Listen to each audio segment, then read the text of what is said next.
Well, hello everyone. Happy Tuesday. Today in our reading, we're going to find out it's a very rare reading of Jesus in the temple tax. So we're going to talk a little bit about that today. Hi, I'm Pastor Mark with Heights Christian Church. We are going through the Bible in 5 years. We would love for you to join us and be a part of this on a daily basis. Who doesn't need scripture on a daily basis? And we are doing that together as a community of believers. And we invite you to be along with it. So please subscribe to our channel and be a part of it with us on a daily basis. So today we are in Matthew chapter 17, and we're going to finish the second half of Matthew 17. And there are a couple of pericopes here, but we're going to talk a little bit about the temple tax. But let's dive into the scriptures today and see what is to be seen. We're beginning in verse 14. When they came to the crowd, a man approached Jesus and knelt before him. "Lord, have mercy on my son," he said. "He has seizures and is suffering greatly. He often falls into the fire or into the water. I brought him to your disciples, but they could not heal him." "Unbelieving and perverse generation," Jesus replied, "how long shall I stay with you? How long shall I put up with you? Bring the boy here to me." Jesus rebuked the demon, and it came out of the boy, and he was healed at that moment. Then the disciples came to Jesus in private and asked, "Why couldn't we drive it out?" He replied, "Because you have so little faith. Truly I tell you, if you have faith as small as a mustard seed, you can say to this mountain, 'Move from here to there,' and it will move. Nothing will be impossible for you." When they came together in Galilee, he said to them, "The Son of Man is going to be delivered into the hands of men. They will kill him, and on the third day he will be raised to life." And the disciples were filled with grief. After Jesus and his disciples arrived in Capernaum, the collectors of the 2 drachma temple tax came to Peter and asked, "Doesn't your teacher pay the temple tax?" "Yes, he does," he replied. When Peter came into the house, Jesus was the first to speak. "What do you think, Simon?" he said. "From whom do the kings of the earth collect duty and taxes? From their own children or from others?" "From others," Peter answered. "Then the children are exempt," Jesus said to him.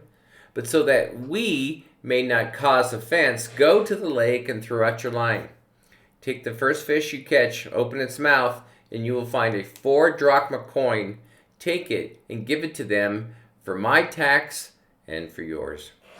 Okay, so that's the end of of chapter 17.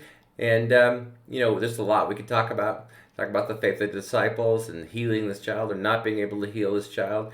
We could talk about, this is Jesus' one of his first pronouncements that he would be killed by the people, the Jews, the leaders there.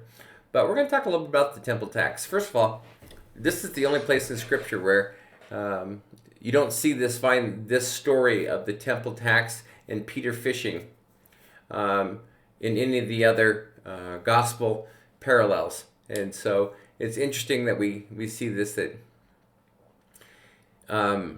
Peter defends Jesus even before he goes to Jesus. The collectors of the temple tax, and this temple tax, this is not a Roman tax. This is a Jewish tax.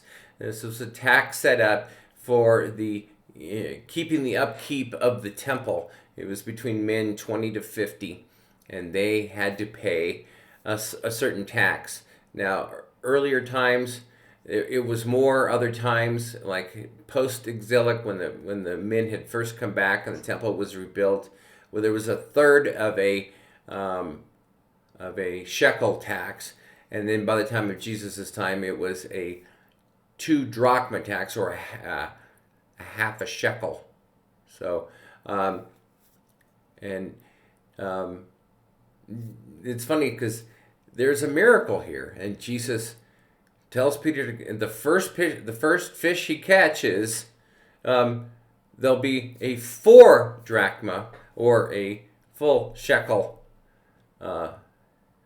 coin in the mouth of the fish that he can collect and do. So this is like a non-healing miracle. So Oftentimes we see healing miracles by Jesus, and then we have non-healing commercials, and almost exclusively the non-healing, like the stilling of the storm and other things like that, are not for all the people. They're just for the disciples to see and to ponder and to worry and to wonder about. And Jesus very clearly talks about, as the Son of the Lord of heaven and earth, he didn't need to pay a tax, but he chose to humble himself and pay that tax. And not only did he pay for that tax, he also paid for Peter's tax. Now, does that mean that Peter was a child of the king? Yes, actually. And so that's what Jesus, not only does Jesus humble himself to pay the tax, he provisions or provides the money for the tax to be paid. And I just think that's absolutely amazing. So in our lives, there are times when we need to humble ourselves and humble ourselves in such a way that maybe we're in need. And just know that God provides when we are humble and willing servants, children of the King. That's my encouragement for you today. I hope you have an amazing day, and we will talk to you tomorrow.